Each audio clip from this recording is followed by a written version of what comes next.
Good evening and welcome to Sensuous Knowledge. Today we have our moderator, Tyler Hodges, who serves as the Senior Program Coordinator in the Office of Multicultural Affairs, which is located in the Center for Intercultural Life.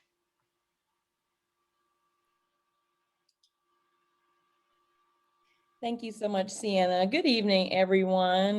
We're so glad that you can join us tonight for a conversation with Minna Salami, who happened to repost me on Instagram today, so I'm fangirling. So Minna, we're glad to have you. Are you here on the call? Yes, I am. I'm really glad to be here. Great. So before we start, I wanted to kind of read your bio so we can just all relish in your accolades and everybody can get familiar with you and for the space tonight. Is that okay? That's great. Okay, so multiple award-winning blogger and founder of MsAfropolitan, Minna Salami is a Nigerian, Finnish, and Swedish writer, feminist theorist, researcher, and the author of the internationally acclaimed book, Sensuous Knowledge, a Black Feminist Approach for Everyone, published in March 2020 during all of the pandemic. How you had time, I don't even know. So this text has been translated into multiple languages. Sensuous Knowledge has been called intellectual soul food, which I love, and metaphysical journey into the genius the West hasn't given language to. Minna has written for The Guardian, Al Jazeera, World Literature Today, and is a columnist for Esperanto Magazine. She has presented talks at the UN, EU, the Oxford Union, the Cambridge Union, Yale University, and the Singularity University at NASA.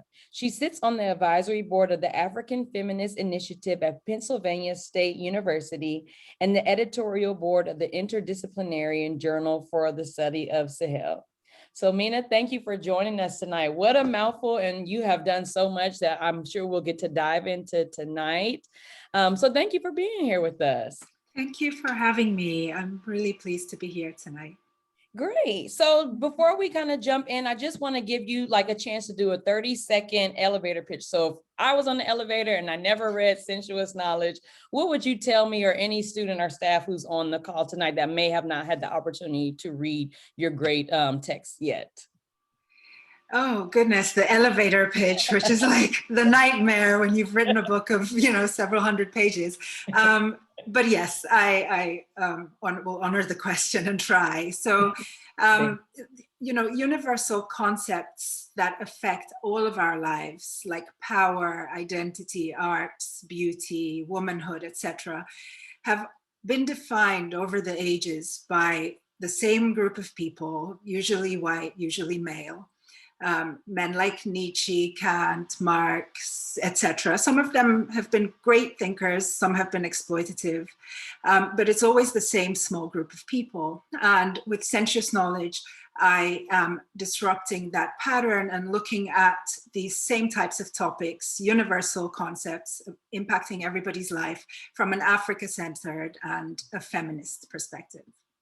I think you did a great job at summarizing those 700 pages. I would say, you know what? I'll get that book after I get off the elevator. Cool.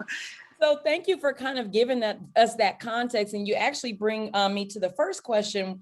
When you talk about in your book, kind of like this culturally relevant pedagogy and practice. So given some of the movements of today, so Black feminist theory, thought, cultural critical race theory, how would you assist those who want to begin grounding their practice in those movements so that they can better address the issues globally?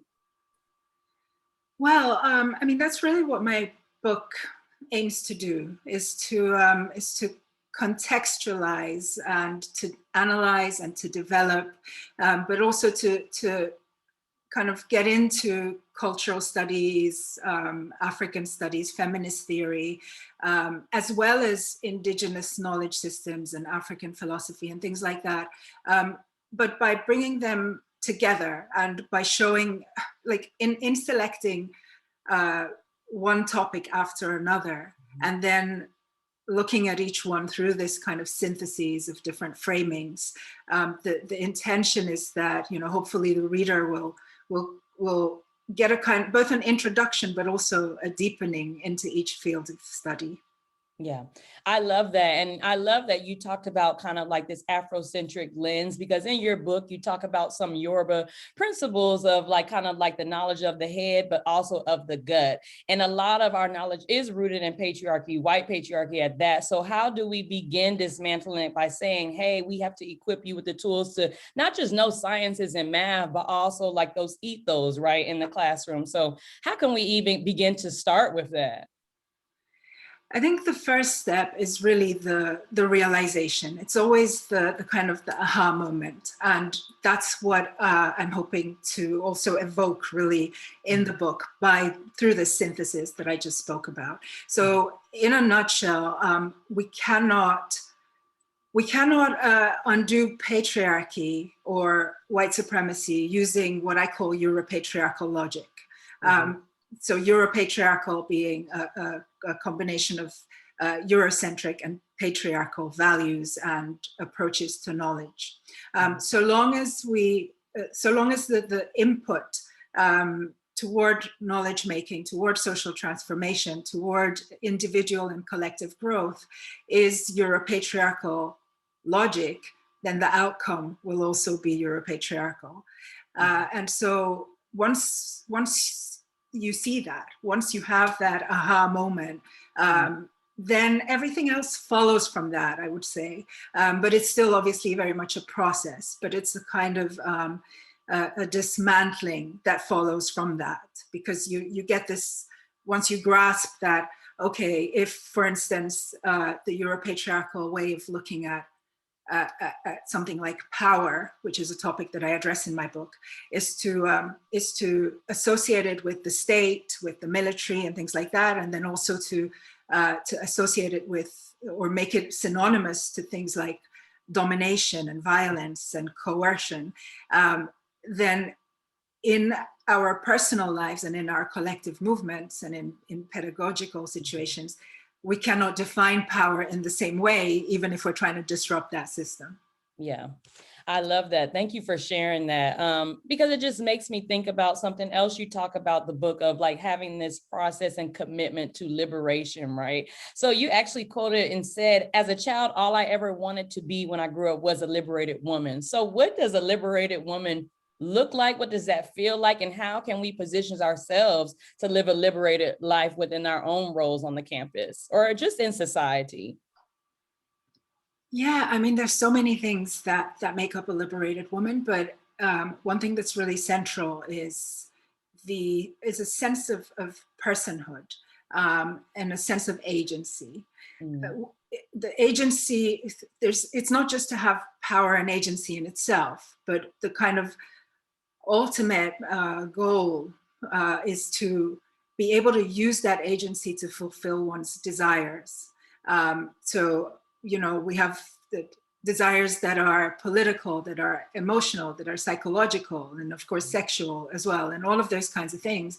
But to have the agency to say, this is what I want, these are the things that I yearn for, this is how I want to live, and therefore that is what I'm going to pursue. Yeah. That is ultimately what it means to be liberated in a female body, I should say. I love that. And I know that Black feminist thought is so central to the work that you do. And I'm not sure if everybody has had a chance to kind of take a dive into all that is Patricia Hill Collins, Bell Hooks. So can you kind of speak to how that has impacted your work and just your identity by saying, hey, everything that I do flows through this Black feminist lens? Yeah, I mean, thinkers like Bell Hooks, Audre Lorde, Toni Morrison, also many African Black women around the world. So women like Oyeronke Oyewumi, Chimamanda Adichie, Molara Wood, a number of women have all had a tremendous impact on the work that I'm doing. And a huge motivation for me in writing Sensuous Knowledge was to really bring the kinds of literature, the material, and also moving beyond the kind of literary world into the arts and all of those worlds, bring them into kind of the canon of feminist writing in a way that was internationally Black, and not just looking at one region of Blackness, so to speak. Yeah. Yeah. And I think so many people think that we talk about this all the time, that Blackness is not a monolith. So you've had like this intersectional lens just from being Swedish, I think you said Finnish, African. So how has that kind of impacted how you show up in certain spaces, using that kind of panning skill to say, hey, like I have all these various identities when I come to the space, but at central, I'm a Black woman? Yeah, I mean, it's really interesting when you sort of traverse many different continents. I lived in the US for a few years in New York, but prior to that, I spent a long time in Sweden. My heritage is Nigerian and Finnish, and I grew up in Nigeria, and now I live in London. I mean, I wasn't really racialized as Black until I moved to Sweden as a teenager. So growing up in Nigeria, I was certainly aware of Blackness, and it's something that I felt an affinity with. But actually being like racialized Black was when I moved to Europe, to Sweden. But in each of these places that I've lived, certainly like there's a certain fluidity to Blackness and specificities to Blackness in each region. And so sometimes, I find that can be quite confronting. Maybe particularly in the US, where Blackness is seen as so inherent or associated with only the US. But of course, people around the world and feminists around the world we belong to the canon of Black feminist thought. Yeah, thank you for mentioning that. And that's actually a good segue because I'm sure you're aware of what's going on in the United States today, the Derek Chauvin trial, just the killings, police brutality, a lot of things that impact people of color generally, but in specifically Black lives. So you talk a lot about like finding this equilibrium. You said that there's so much that we can learn from if we just are present with nature. So my question to you is, given the current climate, how can we allow nature to kind of teach us that art of restoring harmony in our relationships and just how we view society and our role in society?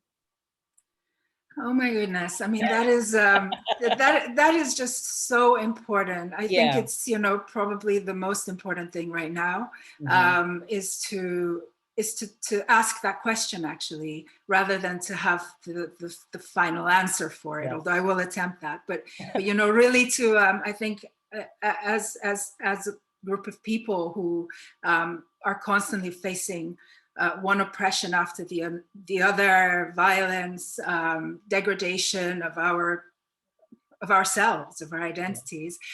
There's a lot rather that we can learn from nature, but there's something about really connecting with nature individually and collectively that I think can open up our spirits as well as our minds and our bodies. There's in feminist theory, there's something called standpoint theory. And that is like really looking at a situation with your lived experience from where you are, and being in a natural environment can really help us to do that, and to forge paths forward. So yeah, nature is key. And also, because of the climate emergency that has been going on for a while, and that, women, Black feminists have been talking about for decades, but is really at a very urgent stage right now. So I think wherever we can connect our movements to nature, to both heal nature and to allow nature to heal us is very important.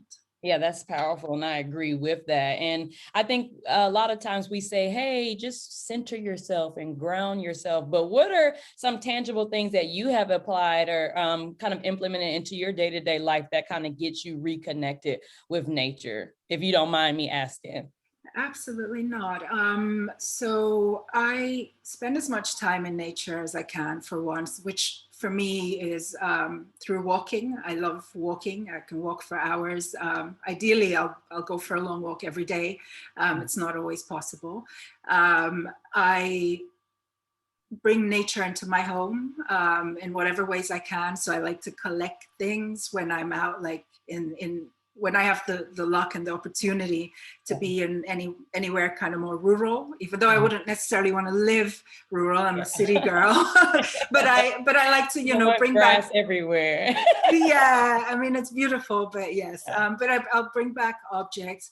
I've gone through lots of phases of like researching different elements of nature quite obsessively. So, I mean, it's part of my work. Not everybody might be able to make the time for that if you have different type of work. But, you know, I had a phase where, which went, much of that went into my book, Sensuous Knowledge, was when I was obsessing over rivers and what rivers could teach me, or teach us rather, through me, about power. I'm, at the moment, I'm really quite obsessed with astronomy, and in particular stars and you know, black holes and reborn stars and things like that. So yeah, I guess, you know, there's so many ways. And also remembering that we, you know, we are a part of nature. So part of Europatriarchal thought is to separate human from non-human, but actually we're all, humans are part of nature. We live in a shared ecology. Yeah. And so bringing nature into our lives is also seeing ourselves in that way, and from that, you just start to develop a different approach to your body and to your mind, you know, to the food you eat, to the music you listen. It's just, you know, just becoming part of nature influences the person as well as the external. Yeah, I definitely agree with being interconnected in a way that kind of just helps you to shift and just pause for a minute. Because I think sometimes, as you mentioned, when we go outside and we have those long walks, or even when we bring plants into our house, because I know that that's a new phenomenon with, you know, being in the pandemic, is like, okay, well, I guess I'll turn my attention to nature, but it really teaches you to just pause and take care of something other than yourself. So thank you for sharing what you practice. Okay, and I know we're getting close to time for question and answer, so I want to ask you a couple more questions, or maybe one more. So feminism, you mentioned, is a struggle against patriarchy, which we kind of been talking about throughout the night, but is equally a struggle for sisterhood. So can you expound on what you meant by that, and what do you think are some factors that help us and maybe hurt us from achieving this feminist society and sisterhood amongst women of color? Yeah, yes, so feminism is equally a struggle against patriarchy as it is for sisterhood. And the sisterhood that I'm referring to when I say that in the book is a political sisterhood. So it is not about feminists coming together and everybody you know, holding hands and agreeing about everything. It is about really wanting to eliminate the patriarchal domination that has diminished the quality of women's lives collectively in every part of the world for centuries and millennia, in fact.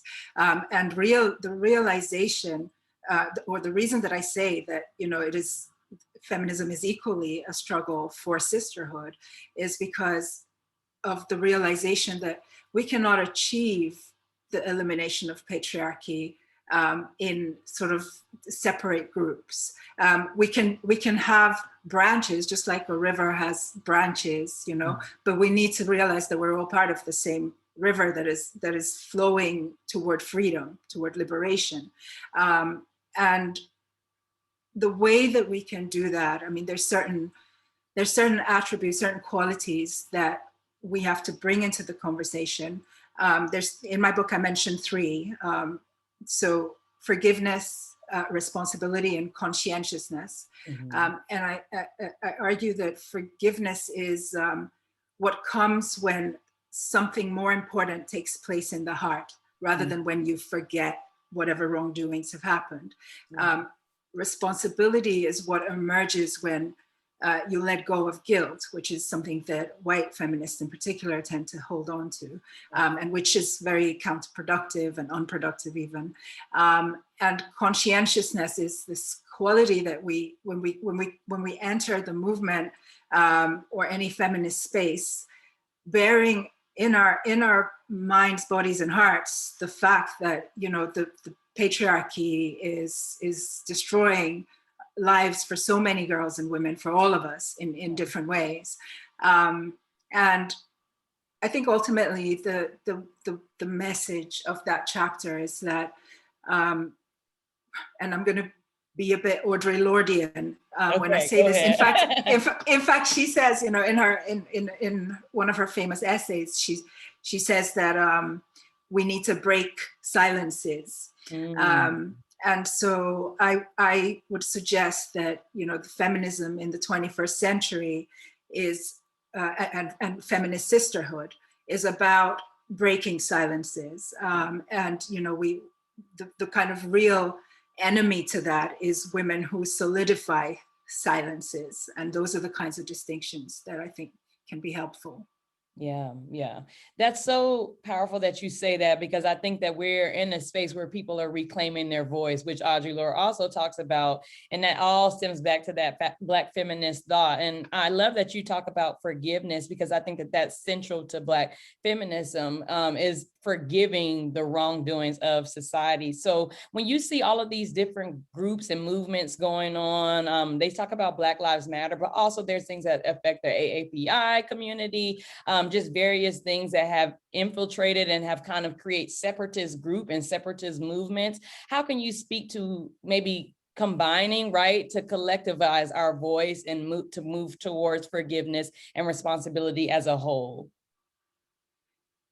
Sorry, I don't know what the AAPI community is. Can you just tell me? Like our Asian American, well, because things have specifically impacted our Asian and Pacific Islander communities. Yes, I'm sorry. Okay. I have to remember that acronyms maybe don't cross. Yeah, no, that was the first one. Maybe I should know it, but it was the first time I'm hearing it. We can learn together. So yeah. Yes. I mean, it's not at the center of your question, but yes, I just wanted to make sure that I understood. So I think we need to start thinking more, again, going back to this thing about breaking silences and solidifying silences. You could also say that, it's about a certain type of politics, a certain quality that people bring into making change. And sometimes it's actual political, like ideological leanings. So the way that polarized society and social media with its kind of divisive tactics and all of the zeitgeist right now makes it seem as though we can neatly categorize and organize people into like black, white, man, woman, this, that. And it doesn't, of course, work that easily. It's far more complex. And what is more useful is to understand what qualities, what characteristics are people coming with. There are a lot of white people out there who are radical socialists, Marxists, this, that, and there are Black people and Asian people, etc., that are, really conservative, out on the far right. Yeah. And so what kind of matters is to make connections in terms of what the shared intention is. And of course, I don't mean to simplify. I mean, there's layers even between that. There are racial and gendered and class differences that need to be observed. And that's why I spoke earlier about conscientiousness. So coming into that space, acknowledging how we are racialized and gendered and so on, but then really focusing on the shared intention. Yeah. I love that. And I love that you talk about intentionality and it being a shared intention by everybody in the space. So what advice would you give to somebody who was ready and willing to do the work, right? We always talk about allyship, but moving more towards accomplice. So how would you speak to those who are like, I maybe don't share those identities, but I want to kind of come into the space and do the work and accept my guilt and responsibility? Well, I've always felt a bit of a knee-jerk reaction toward the term allyship. So I think accomplice is far more interesting. So what I always feel when people say, how can I be a better ally, is why don't you just be the thing? Don't be an ally of feminism, be a feminist. Don't be an ally of anti-racism, be anti-racist. Yeah. Again, like that's just do it. just do it. It's not always super straightforward, and I honor the sentiment that many people have when they say they want to be allies.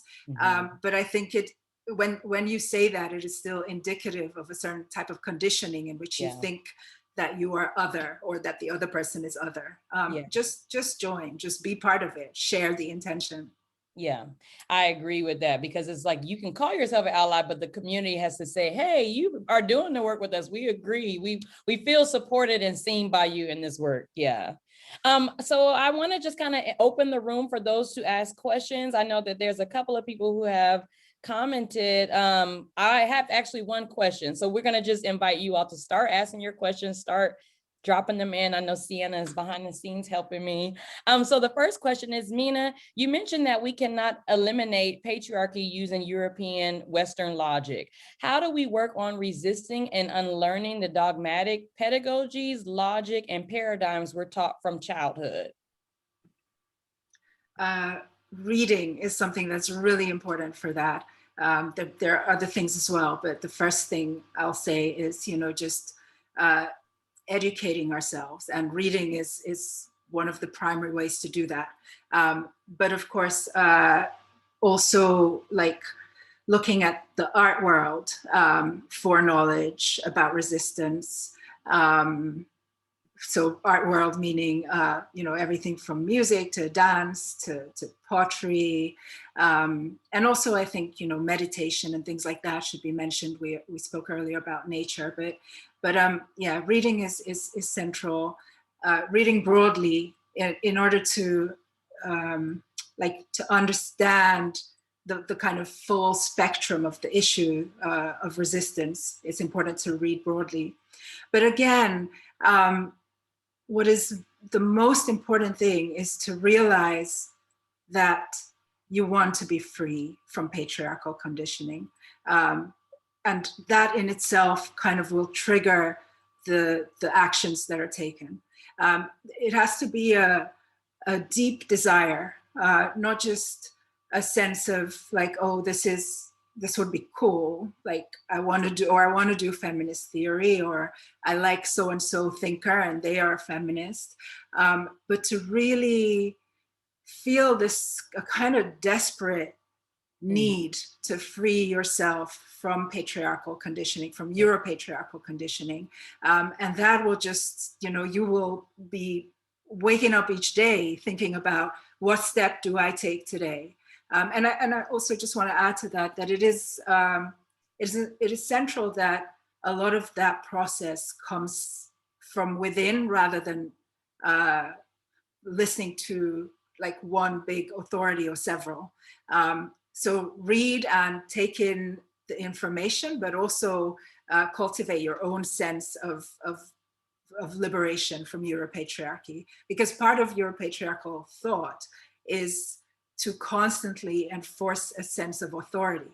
So it takes away the agency from women, from people of color, by making us feel that we need to have a source of authority. And so a big part of resistance is to actually become your own authority while being in communication with others. This is not about individualism. Have a spirit of collectivity, but also cultivate a belief of yourself as your own authority. Mm-hmm. I love that. You should definitely put that on a sticker, cultivate your own sense of liberation. I would put that everywhere, because I think that that's so important, because it's different for everyone, right? Before we go into the next question, because I see a couple of questions popping up, you all can feel free to drop them in the Q&A or send it to the panelists. I wanted to ask, if somebody was interested in kind of like researching Black feminist thought, what texts should they be looking towards right now? Maybe like 2 or 3, or what work would you recommend kind of just reading?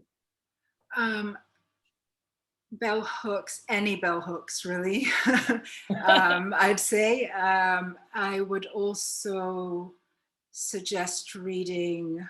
Oh, I recently read a book called The Undrowning by Alexis Pauline Gumbs that I hope I'm pronouncing her name correctly, but I love that.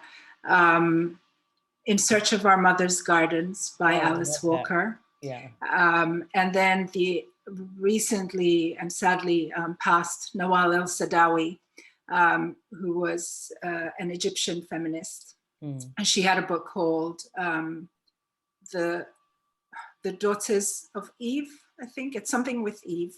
But yes, those are some introductory texts. Oh, and Patricia Hill Collins is an absolute staple for Black feminist thought.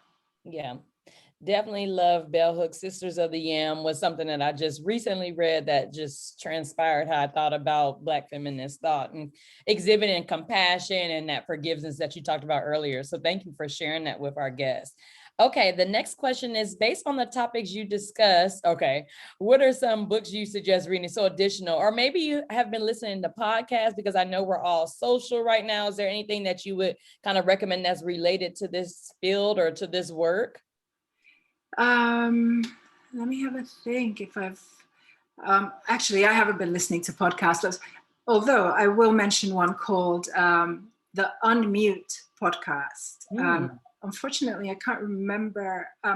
Maisha Cherry is the name of the host. I can't remember her name. And she's a philosopher and a Black feminist, but she kind of brings in a lot of popular culture and just real lived experience, embodied experiences mixed with philosophy. It's brilliant. I really recommend that. I think also, you know, in my book, I make a big case for, I mean, that's what sensuous knowledge is. It's a holistic approach to knowledge. So, you know, listen to music. So Lauryn Hill's Unplugged album is one that I argue is a treatise for liberation of sorts. There's so much about liberation, about resistance in a lot of hip hop. So it can be that. Books, I've gotten into reading more fiction during lockdown. So for years, I've just been reading nonfiction, you know, doing a lot of research. Brain a break. Yeah, well, actually not quite, because it's really stimulating. So, you know, I've been reading people like, well, Chimamanda Adichie, I've been rereading some of her novels, Octavia Butler, and who else? I always forget all of the reading that I do when I get these questions. But yes, fiction is also something that I recommend for understanding women's lives and feminist theory. Yeah, thank you for sharing that. And you talked about pop culture. I'm glad that you said that you like pop culture as well, because I want to just kind of get your take on this phenomenon around, because you're living in the UK now, and being a Black woman in the UK, as we have seen just by the recent interview with Meghan Markle and Prince Harry, is not what we maybe have thought it was. So since that interview kind of came about, what has been the experience of Black women in the UK, or how have they kind of like, you know, processed some of the things that she said that she's experienced from that Eurocentric kind of lens?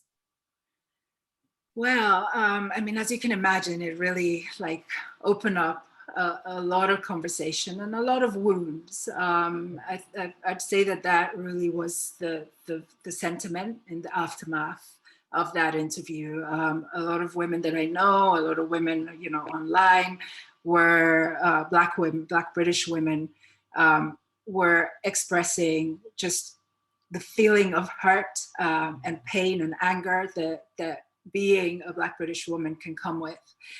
There's been quite a number of events to do with racial discrimination that have happened since in the UK. So it's just been this like for you over there, you know, it's just this sense of piling, you know, one thing after the next. But yeah, I think the interview with Meghan was, it was layered in very many ways. But one thing it certainly did was open up a lot of conversations that needed to be had. Yeah. And I think that's the space that we are at globally, is beginning to accept and be in the spaces where we can have the conversation. So I'm actually glad that she shed light on her experience, and then that kind of like revealed, hey, like everything is not perfect over here, anywhere. So we all have to kind of tackle this patriarchy and dismantle it at every level. So thank you for sharing that. Okay, I have another question. You mentioned in your blog that we often center whiteness in our work to disrupt oppression.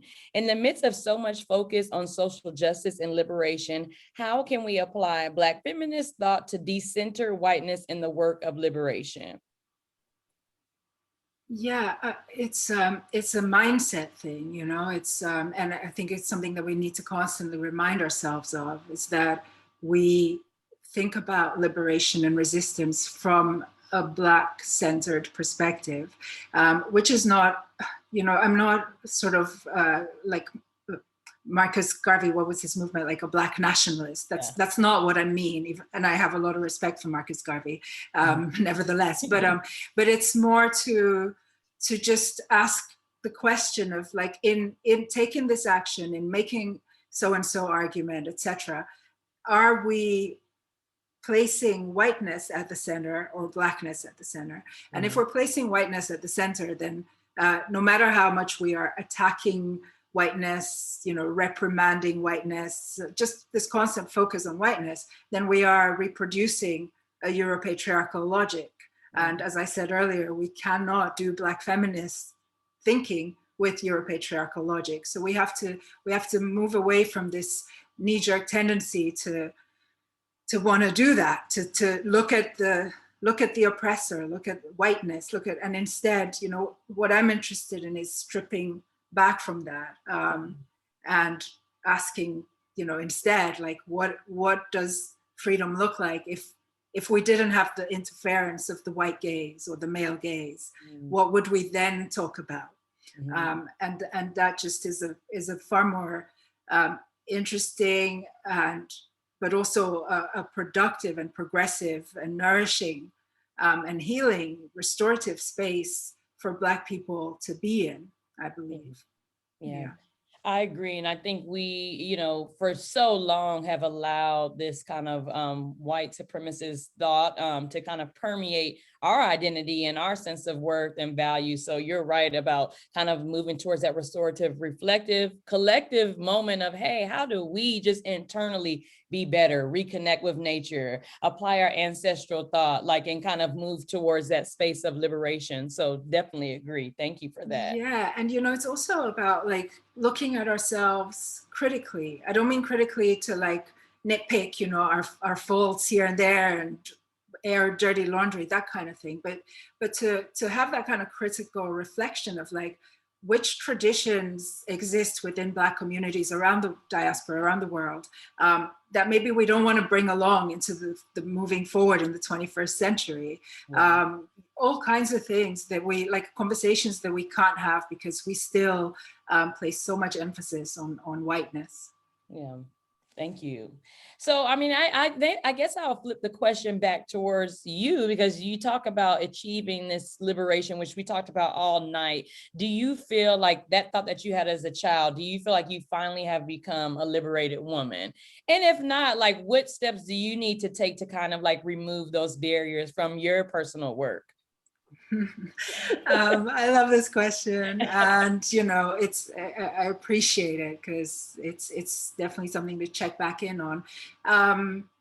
Yeah, to quite a notable extent, I would say that I feel liberated. I feel that I am pursuing my desires. As I said, I'm living my life to the greatest extent possible, the way that I want to live my life, having questioned my own conditioning.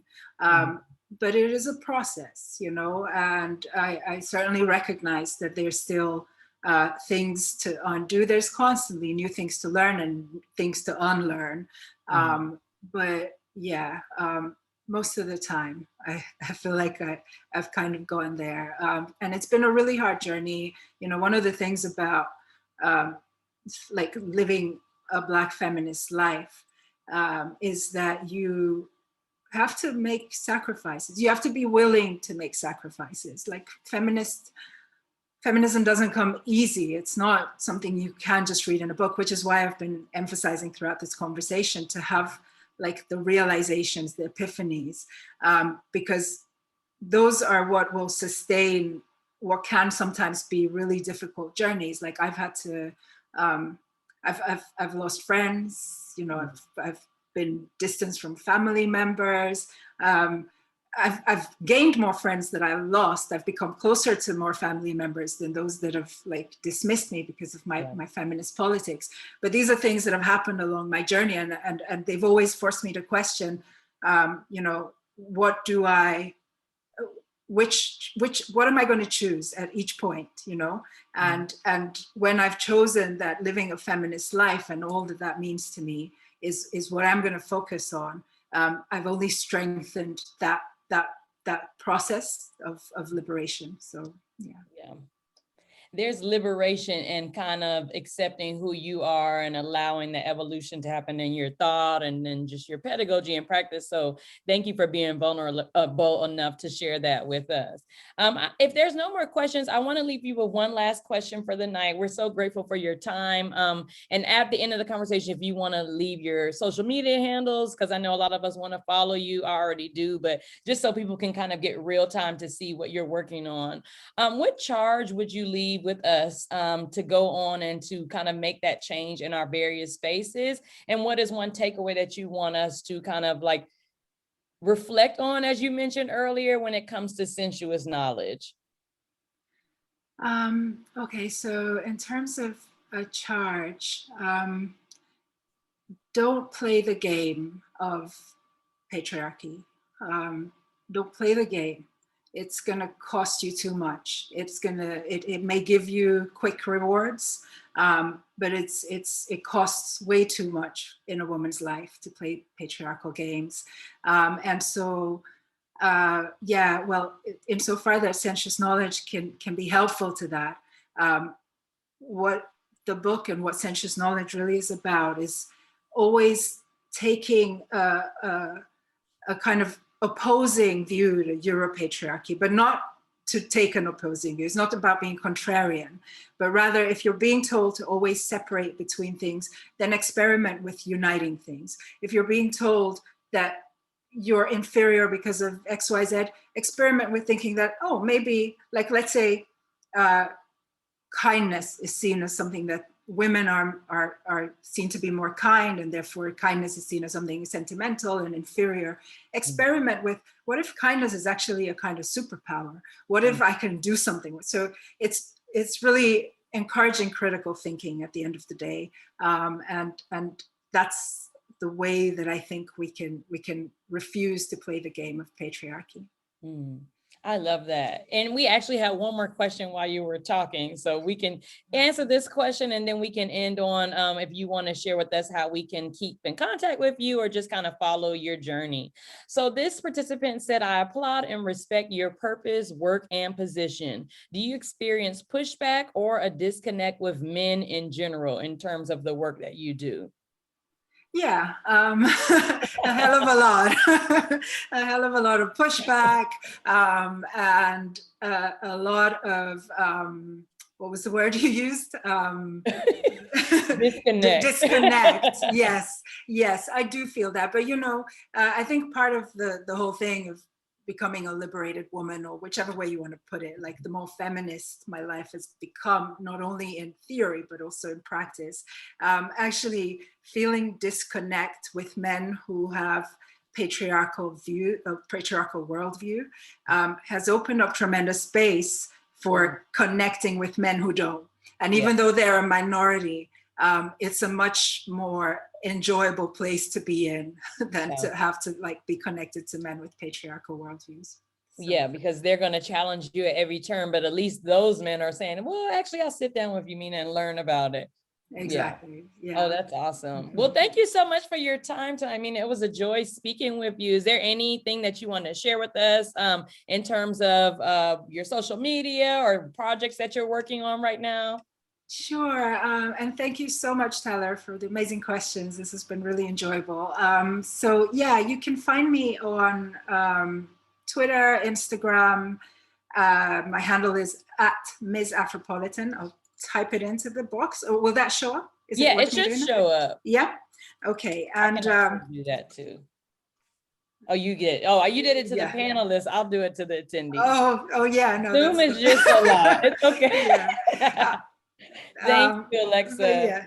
So that's it. And my website is www.MsAfropolitan.com, where you can subscribe to my newsletter for updates about what I'm working on, etc. Well, thank you so much. We are wishing you well on this continuous process and journey as you kind of dismantle and unpack, and we wish you rest in the process as well. Thank you so much. Same to Thank you. you. Have a great All night. right. You too.